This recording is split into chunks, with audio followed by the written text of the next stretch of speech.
Estamos en el domingo 23 después de Pentecostés. Lectura de la epístola del apóstol San Pablo a los Filipenses. Hermanos, sed imitadores míos, y poned los ojos en los que viven según el dechado que tenéis en mí. Porque muchos viven, hartas veces os lo dije, y ahora lo repito con lágrimas, como enemigos de la cruz de Cristo, cuyo paradero es la perdición, cuyo Dios es el vientre, que hacen gala de lo que los afrenta, y saborean los bienes terrenos. Mas nosotros somos ciudadanos del cielo, de donde esperamos como Salvador al Señor Jesucristo, el cual transformará nuestro cuerpo miserable, asemejándolo a un cuerpo glorioso, con el poder eficaz que tiene para sujetar así todas las cosas. Por tanto, hermanos carísimos y deseadísimos, gozo mío y corona mía, permaneced así firmes en el Señor, queridos míos. Ruego a Evodia y suplico a Síntique que tengan un mismo sentir en el Señor. También a ti, fiel compañero, te ruego que les prestes ayuda, ya que ellas trabajaron conmigo en pro del Evangelio, y a una con Clemente y mis demás colaboradores, cuyos nombres están en el libro de la vida.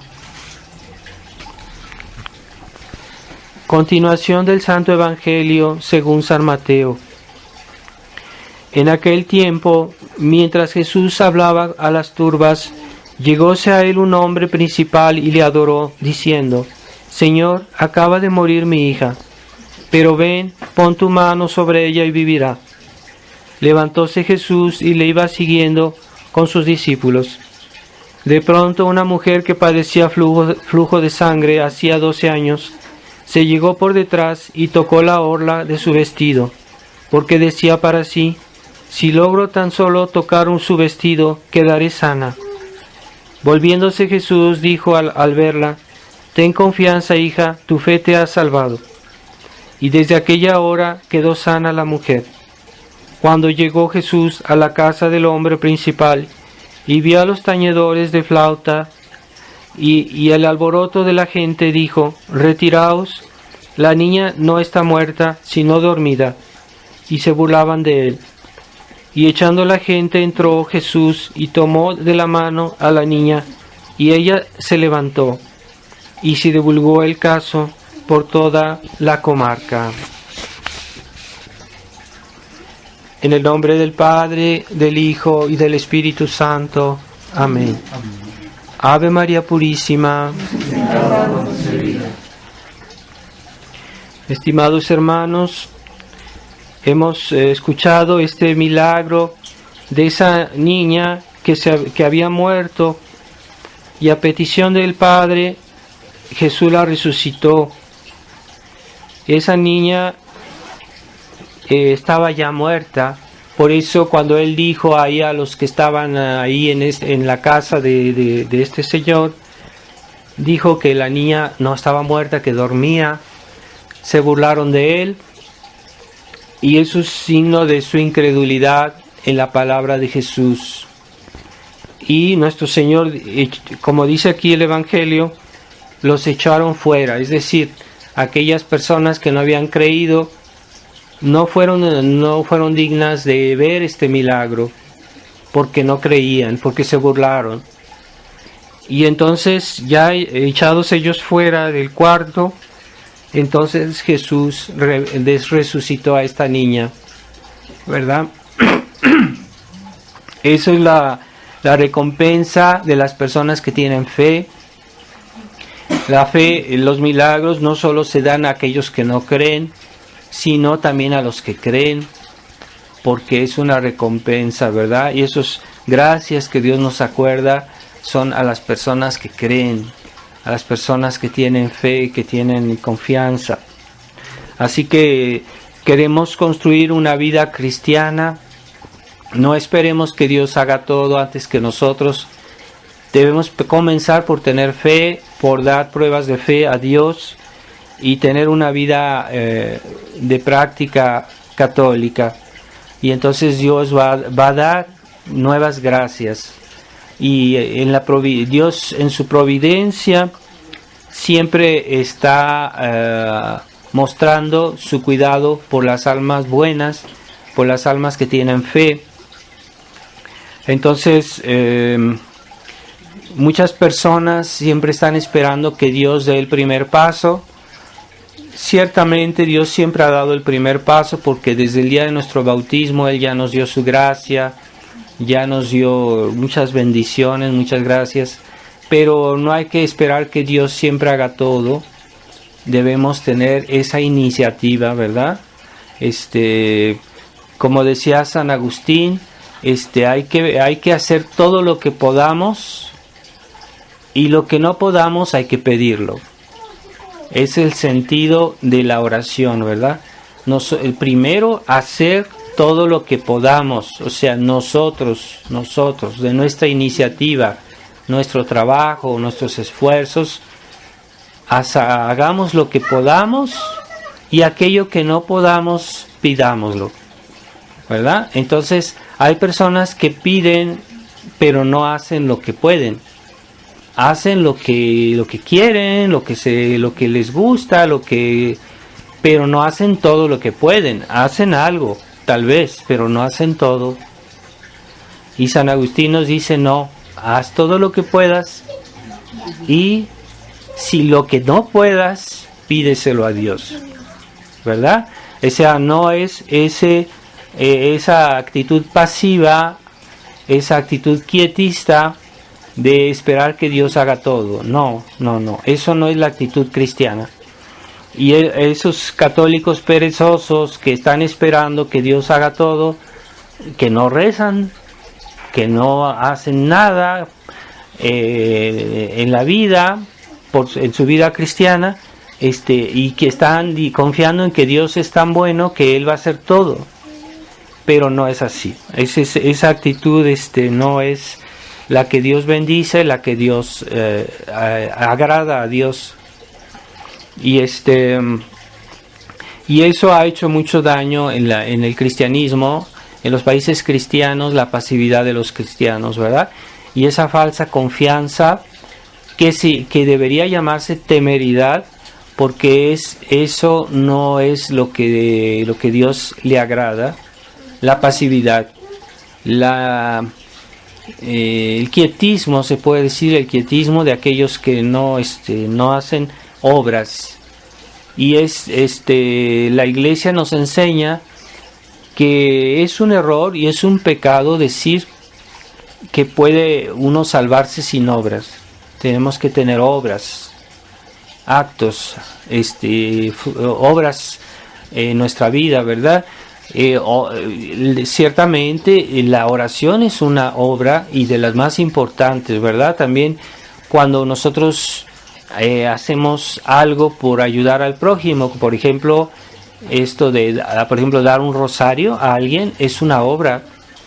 No basta desearle a una persona lo mejor, no basta dar un buen consejo, a veces hay que dar la mano, o sea, hay que hacer algo concreto, y eso es lo que Dios nos pide también, las obras.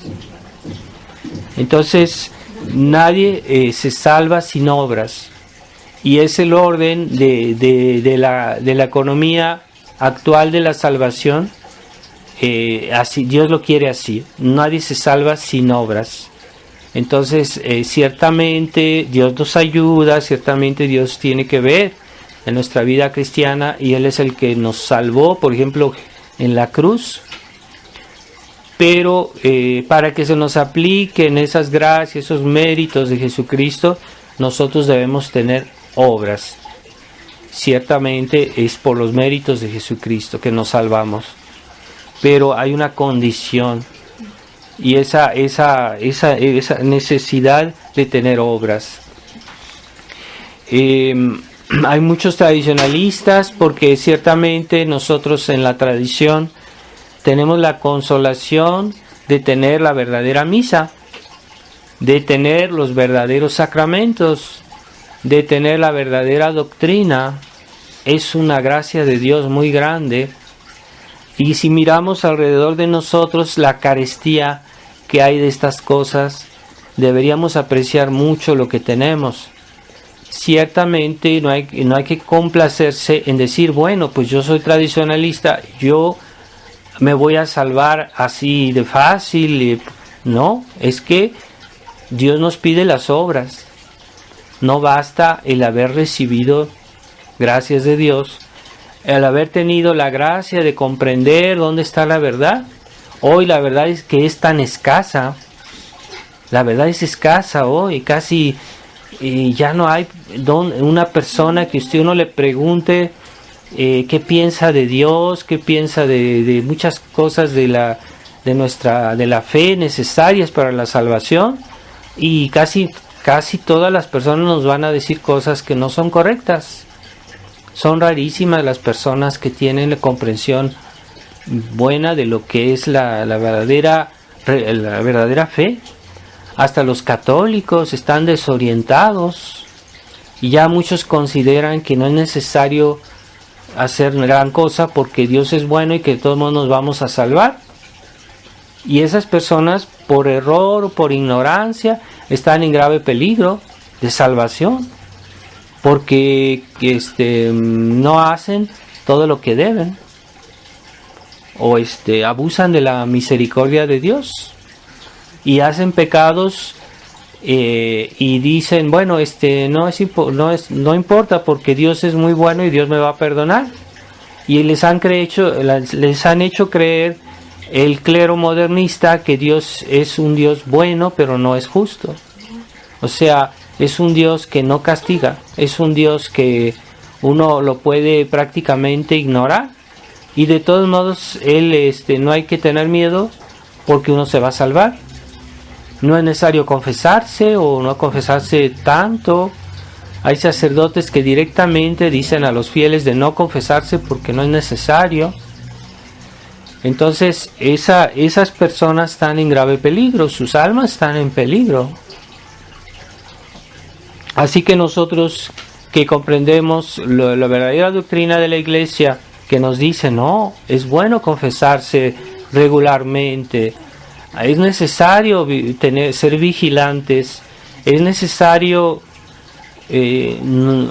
hacer un acto de contrición si hemos pecado, si hemos hecho un pecado mortal.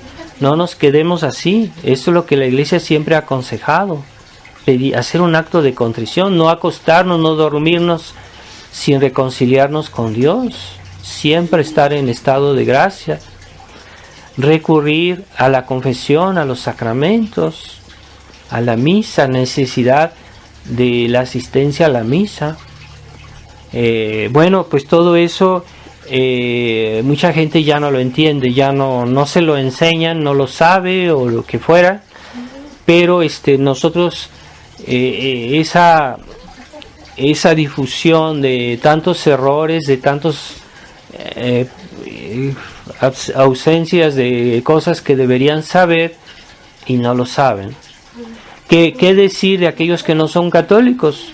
De aquellos que viven en el ateísmo, que viven en la inmoralidad, o en otros países que son francamente protestantes o ateos o paganos.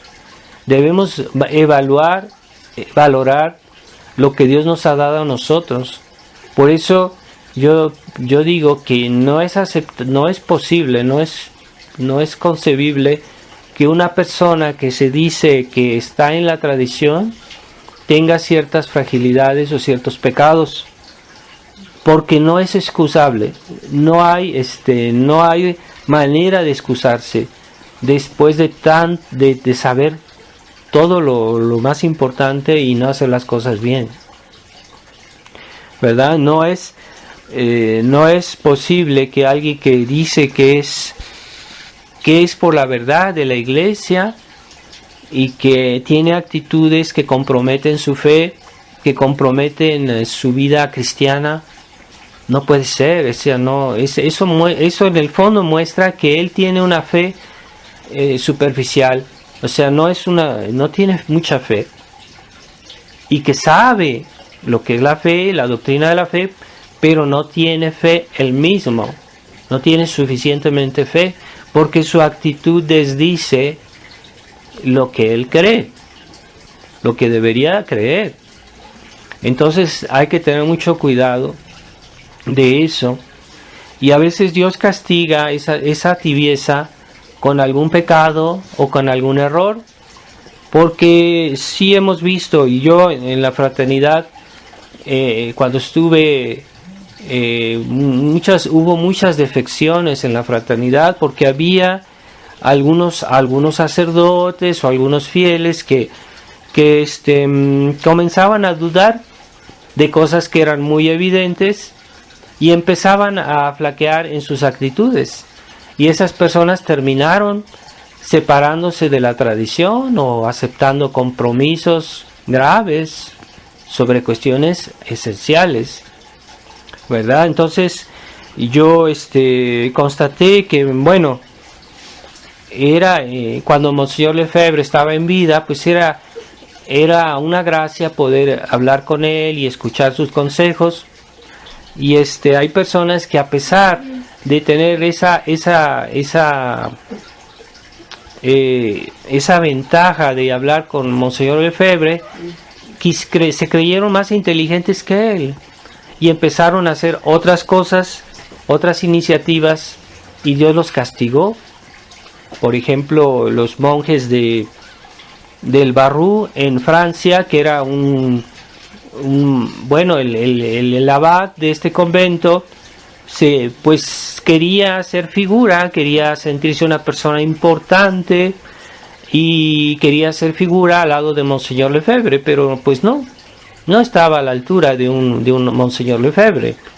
Entonces él quería hacer su camino, y a pesar de que Monseñor Lefebvre le decía que no, pues él dijo, no, es que yo voy a entrar en la iglesia y vamos a tratar por dentro de convertirla.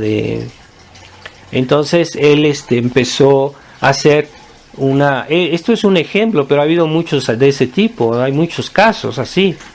Entonces él empezó a hacer unas gestiones con Roma para hacer un acercamiento y para que Roma, como siempre dicen, que nos acepten tal como somos, y nosotros simplemente seguimos siendo iguales, pero estamos aceptados por la iglesia oficial.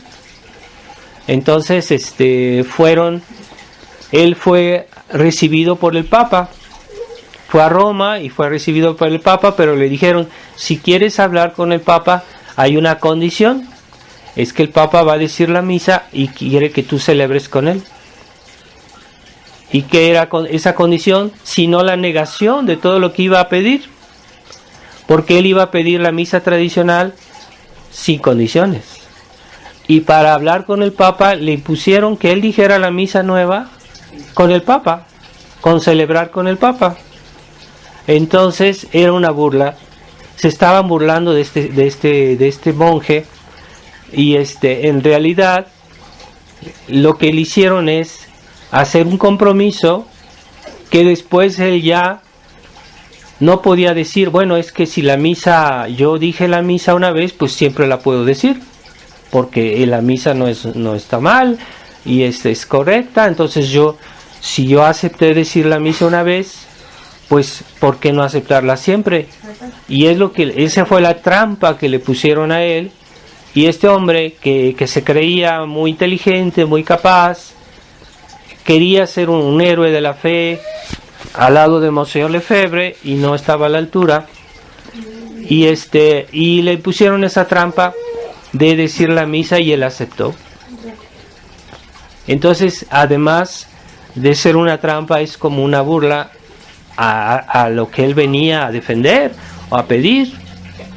Entonces así pasa con la arrogancia de ciertos tradicionalistas que creen que pueden hacer todo y que cometen un acto de imprudencia que Dios castiga, porque hay actos de imprudencia que comprometen la fe, que pueden comprometer la fe, pero Dios los castiga. Y ahí está el ejemplo. Entonces ellos que decían, nosotros no vamos a cambiar, nosotros vamos a seguir siendo tradicionales, pero aceptados por Roma, es lo único, pero nosotros vamos a seguir siendo tradicionales. Entonces, no es verdad, porque ellos comenzaron a aceptar el concilio. Ahorita, después de uno de los monjes de este abad, escribió un libro, pero es un libro muy grande, no sé si son un libro, son varios tomos, para defender el Concilio Vaticano II. Después que no nos digan que no cambiaron. Es que ya estando dentro, son condicionados por todo ese ambiente que hay en la iglesia oficial y comenzaron a cambiar. Aunque ciertamente al principio su intención no era esa. Pero cedieron porque hicieron un pecado de orgullo, el pretender de una manera imprudente hacer un acto, pues se llama temeridad, ponerse en una situación peligrosa, eso se llama temeridad, cuando uno no tiene los medios o está tentando a Dios de gracias que Él no está obligado a darnos. No nos debemos poner en situaciones peligrosas con el pretexto de que Dios me va a ayudar. Eso se llama pecado de temeridad. Y si yo voy a un lugar donde hay tentaciones muy grandes contra la pureza, pongamos, y yo voy a ese lugar con el pretexto de convertir a esas personas, yo estoy haciendo un pecado de temeridad. Porque no debo meterme en situaciones peligrosas. Lo que Dios me pide es que no me ponga en esa situación. Y esa no es la manera de convertir a los pecadores, ¿verdad? Entonces, cuidado. Entonces, ese caso de Don Gerard, que era el prior de este convento de Barroux en Francia, pues ese caso se ha repetido muchas veces. Y también los que fundaron la Fraternidad San Pedro también salieron con las mismas excusas, con las mismas razones, diciendo nosotros no vamos a cambiar, vamos a permanecer iguales. Bueno, hoy ya en la Fraternidad San Pedro se puede decir la misa nueva. Si un sacerdote quiere decir la misa nueva, la puede decir sin problema, porque Roma ya les impuso eso. Y el padre Bisi, que era un sacerdote de la Fraternidad San Pío X, él salió diciendo, hizo un acuerdo con Ratzinger, con el cardenal Ratzinger, por escrito, en el cual decía, si en la Fraternidad San Pedro solo se va a decir la misa tradicional, nada más, es una condición, firmado, aprobado por Roma, aprobado por ellos, es un compromiso, está por escrito.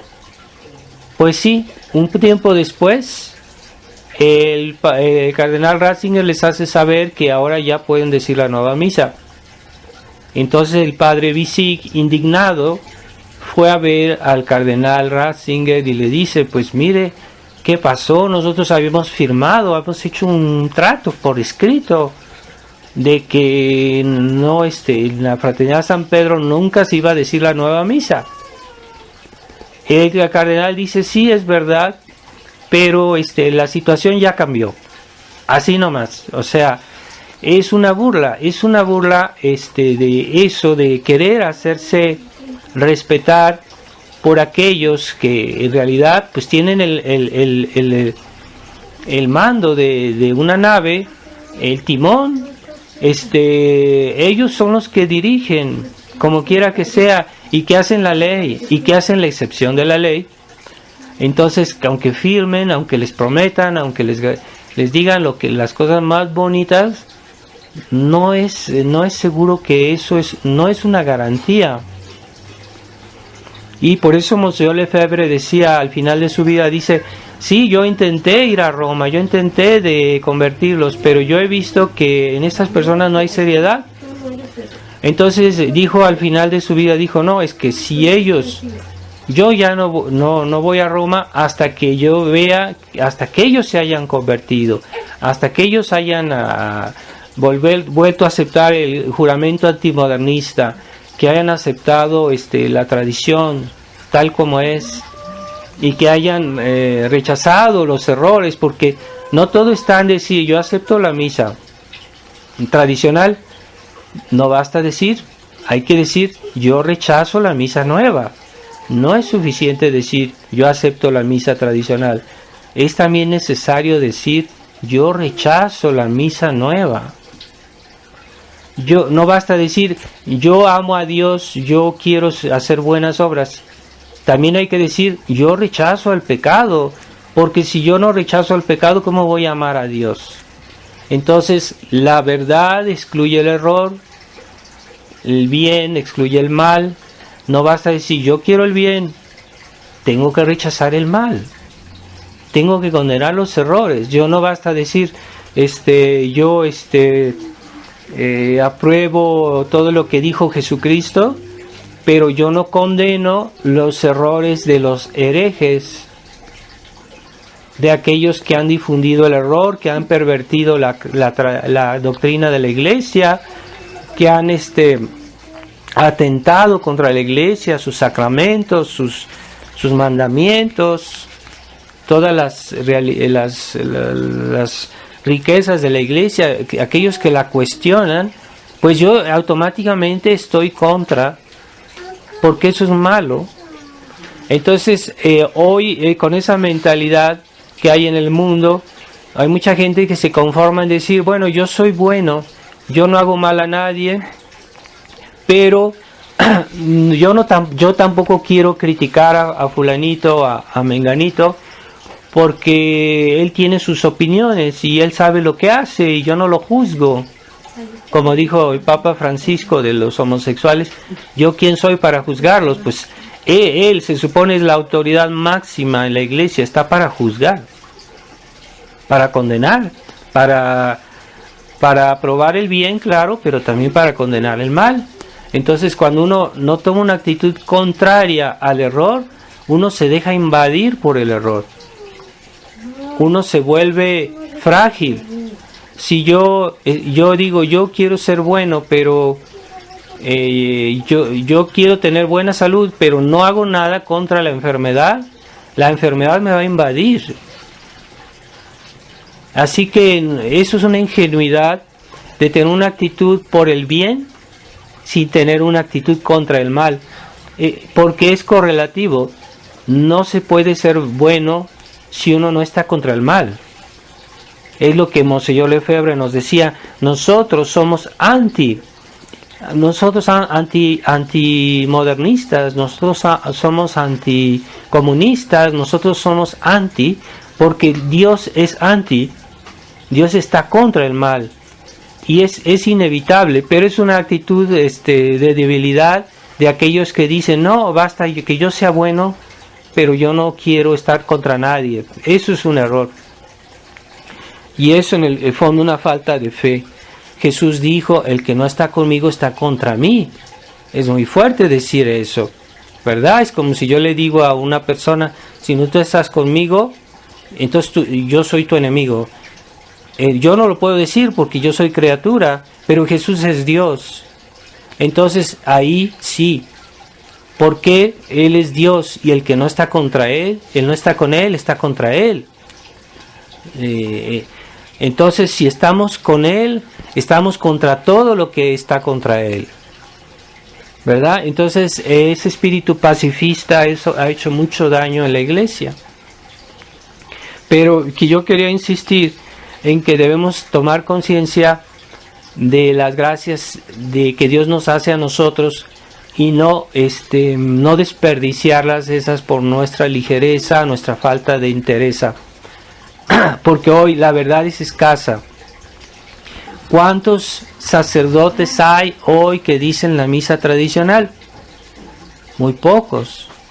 Y entre esos sacerdotes, ¿cuántos hay que enseñan que el concilio, que los errores del concilio están mal? Pues son menos. Y entre esos, ¿cuántos hay que tienen la actitud correcta? No basta de decir, no basta de hablar, también hay que tener la actitud que corresponde a esa fe, a esa enseñanza. Y ahí está el problema, que hay sacerdotes que se dicen tradicionalistas, pero no tienen la actitud que hay que tener de respecto a los errores modernos, que se necesita ser antimodernista, antiecumenista, anticoncilio Vaticano II. Entonces, cuando uno comienza a hacer compromisos, pues la sal pierde su sabor, ¿verdad? La sal de nuestra fe, nuestro combate pierde su sabor.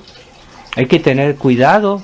Entonces, aquello que Dios nos da es un tesoro que hay que conservarlo con celo, que hay que conservarlo con fe.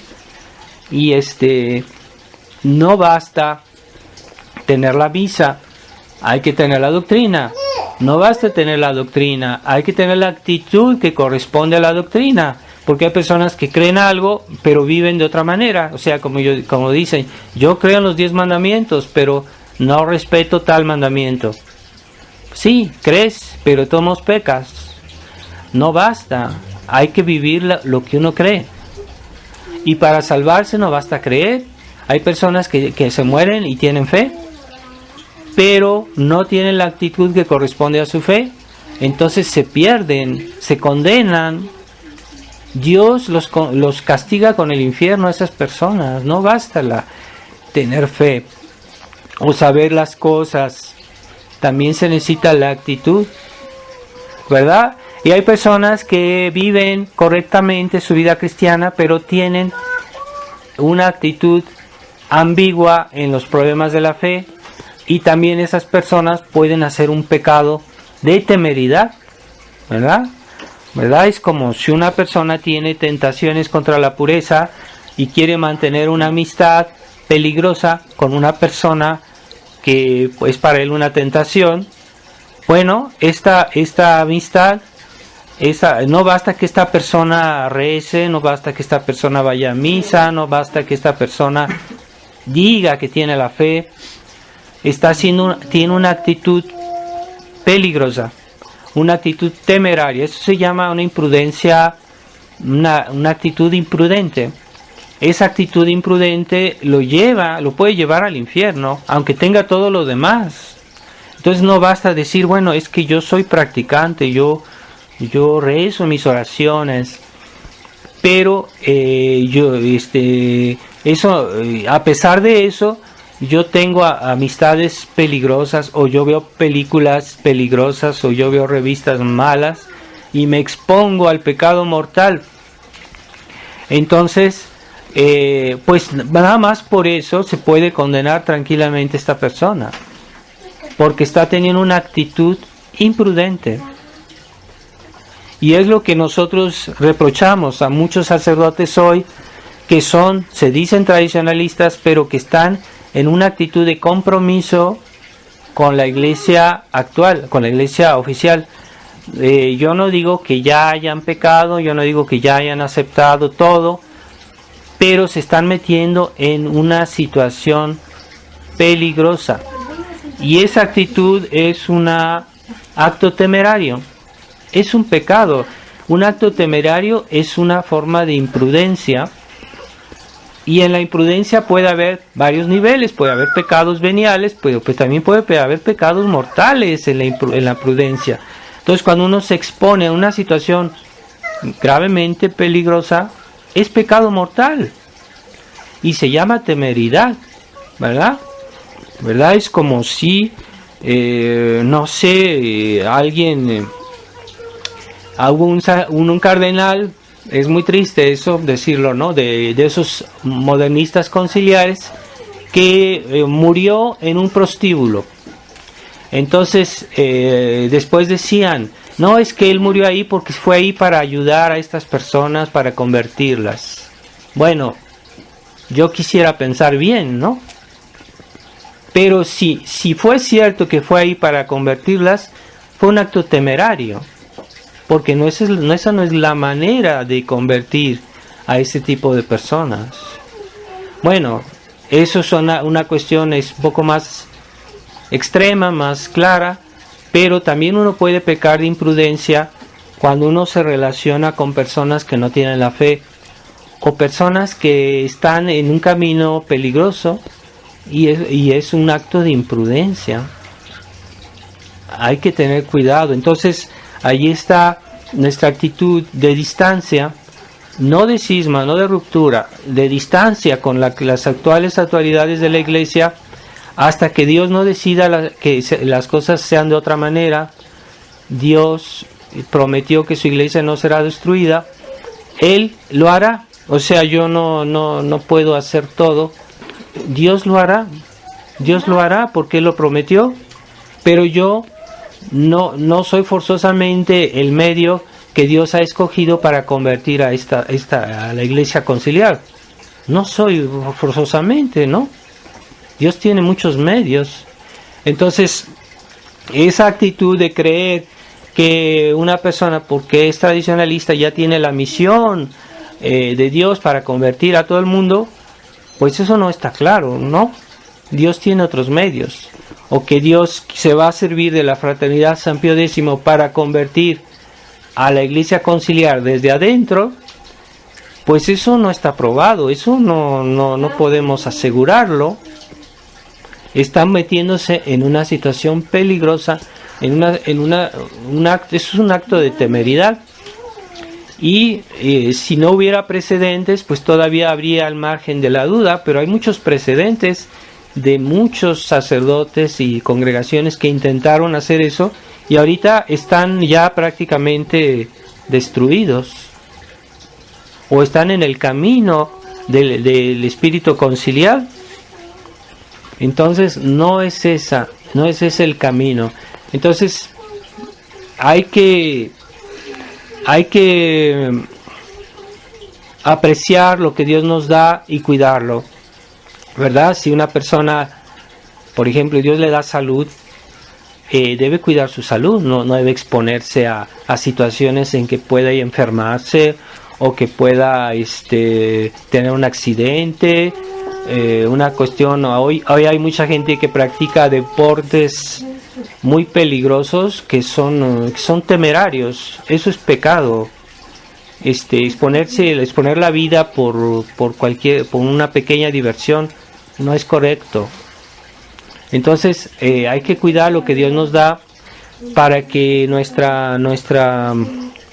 Dios nos mantenga en su gracia y el hecho de hacer esa comparación no es por soberbia, pero decir, bueno, ahorita ¿cuántas personas tienen la fe? ¿Cuántas personas tienen la oportunidad de salvar su alma, tienen los medios que el Dios nos dio? Pues hay que estimar eso que Dios nos da, tomar conciencia de ese regalo que Dios nos ha hecho y cuidarlo, ¿verdad? Entonces, si hay un barco que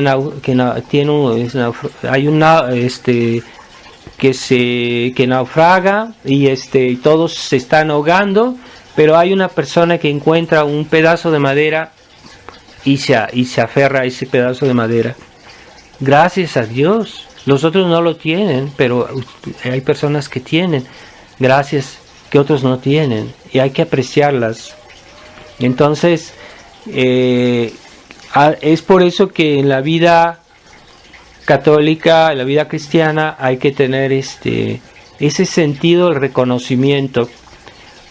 Dios nos ha presentado sus gracias, hay que aprovecharlas, hay que cuidarlas, hay que hacerlas rendir todo su fruto, porque somos almas privilegiadas, los que hemos comprendido lo que está pasando en el mundo, lo que está pasando en la iglesia.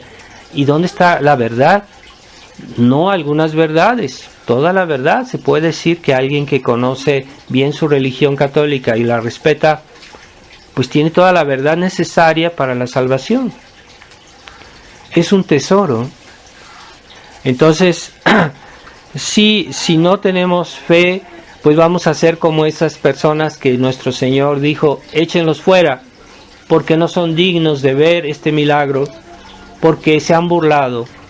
Cuando yo dije que esa niña estaba dormida, en realidad no creyeron. Entonces yo voy a hacer este milagro, pero ellos no lo van a ver, no van a participar estas gracias, ¿verdad? Entonces, sí debemos tener fe, debemos cuando Dios ha dicho algo, Él lo va a hacer, pero a veces nos hace esperar y pone a prueba nuestra fe. Es cierto, sí, Dios pone a prueba nuestra fe, por eso nos hace esperar. Y a veces parece ser que no va a hacer lo que Él nos prometió, y todo parece ser que no. Y entonces, a pesar de eso, que le seguimos creyendo. Entonces, es ahí cuando es más meritorio, ¿verdad? Como el santo Job, el santo Job, él fue el demonio por envidia destruyó todo lo que él tenía, mató a su familia, hizo todo, y él era una persona buena, nunca había hecho nada malo, pero él perdió todos sus bienes, hasta él mismo se enfermó. Y era de decir, bueno, es que Dios yo me he portado bien y Dios me ha tratado así. Era para decir, bueno, yo ya no creo en nada, yo soy ateo. Pero no, él siguió creyendo, él siguió confiando. Y después Dios lo recompensó por su paciencia, por su fe, por su perseverancia. Y es un santo, el santo Job. Es un hermoso ejemplo, ¿verdad? Pero a momento dado puso su fe a la prueba, y él se santificó así, porque a pesar de que no parecía que Dios lo tomaba en cuenta, a pesar de que no parecía que Dios lo pensaba en él seguía creyendo. Y ahí está la fortaleza cristiana, ¿verdad? La fe que debemos tener. Entonces nosotros debemos darle gracias a Dios de tener la verdad de la fe, la verdad de la iglesia. Eso es algo concreto, ¿verdad? Y también decir, bueno, es que si Dios me ha dado más a mí que a otras personas, pues yo debo cuidar lo que me da y debo hacer fructificar lo que me da. No seamos como ese que le recibió talentos y en lugar de hacerlo fructificar lo enterró. No, Dios nos da talentos para hacerlos fructificar. Entonces no basta decir, bueno, yo soy católico, yo tengo la fe y ya. Pero yo no se ven obras, no hago nada, ni por los demás, ni por la tradición, ni por la...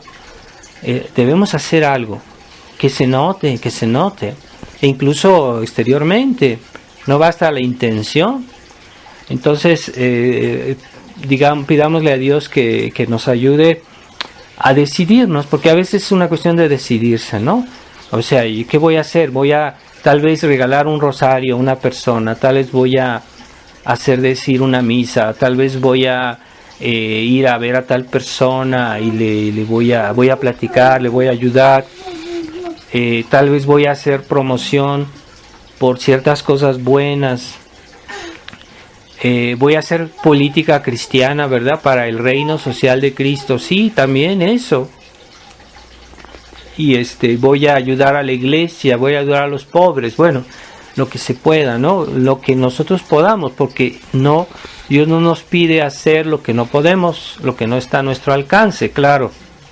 Dios no es arbitrario. Entonces, Dios nos pide hacer lo que está en nuestras posibilidades.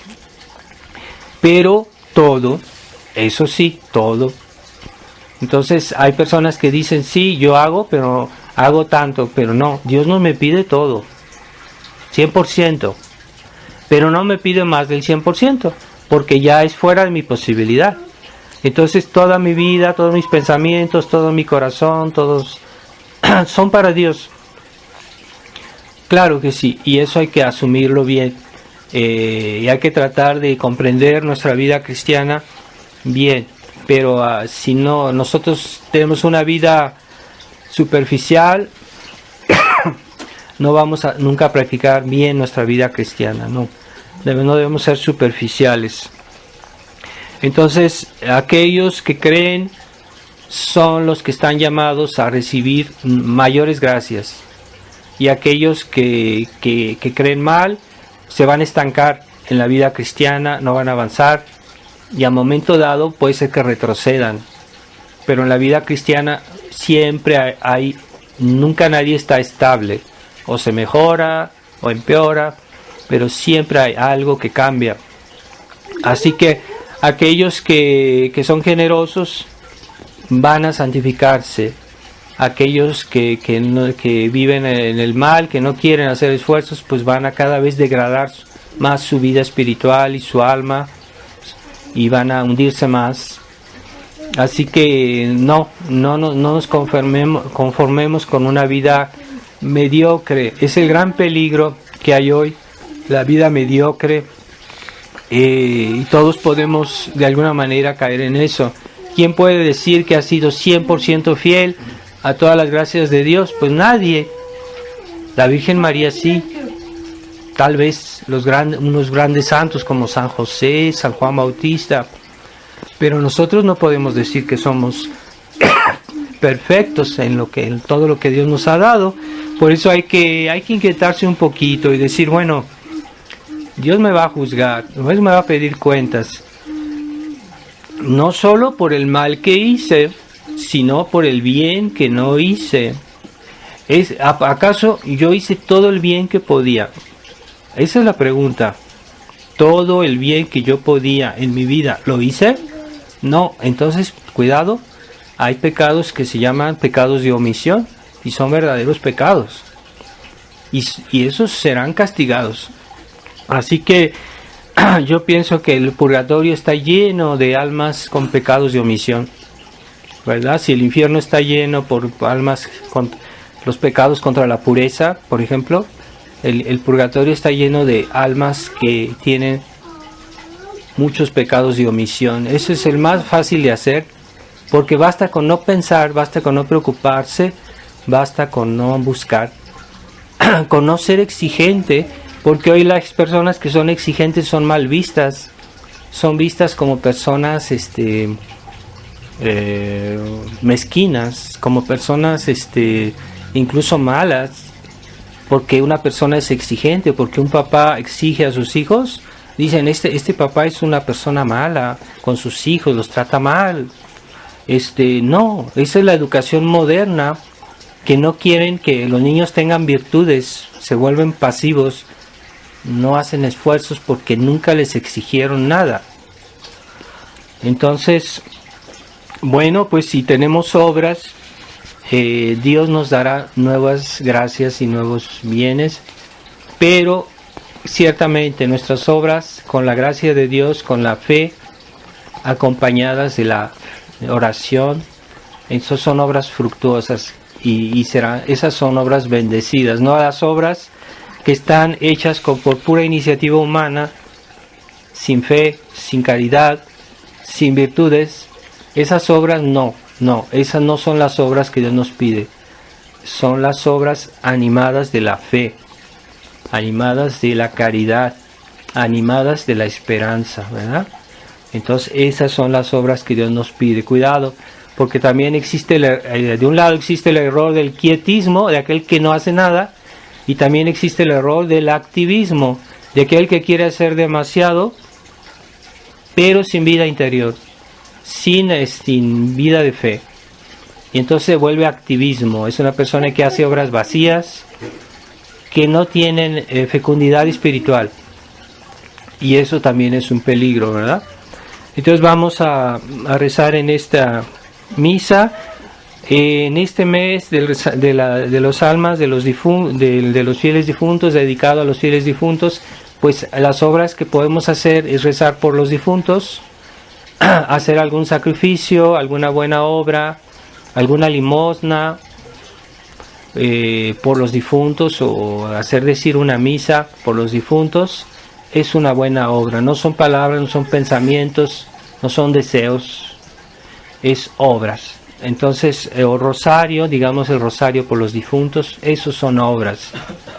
Y vamos a pedirle a Nuestra Señora que cuando meditamos el rosario, vemos al mismo tiempo la vida de Jesucristo y la vida de la Virgen María. Pues pongamos atención, la actitud de la Virgen María siempre de fidelidad a la gracia, ella no era pasiva, no era quietista.